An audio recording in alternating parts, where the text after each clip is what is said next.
Ласкавіч да Петрыкава. Толькі 40 галасоў над маўклівасцю лясоў, 40 дзетак малалетак, 40 чаек у адчаі.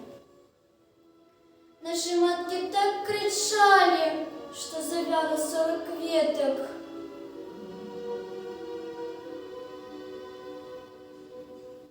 Цыцра, горка, не рві, колькі ў цябе крыві, трошкі возьмуць і дамоў, і нашто ім наша кроў?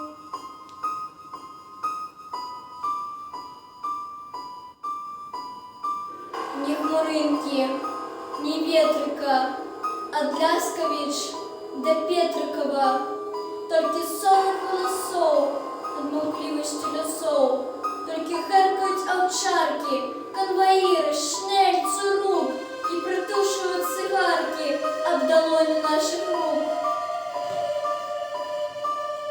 На плыве успамінаў дым, зноў бачыў, нібы надойчы, як хапаюць нас пад дым і да шулы прывязваюць стоячы. Хліпнеш раз, хліпнеш два, хліпнеш тры, прысні кроў літровую банку і датулі сонца зранку. Не чапайце сястрычку маю, не чапайце, если шулы жывым вы мяне закапайце. Кроў возьмите до дна, кроў возьмите. Толькі Верку домой отпустите. Крутился свет у чёрных плямах, и на траву валился ниц, выходил у сердца прямо кровавый шприц. Калі ж канчаліся трызненні, у сонным ясным праясненні матулю бачу я. Яна ішла кудысьці, штосьці пела, але на рукі не хацела ўзяць мяне. Я крычаў, пакуль не замаўчаў.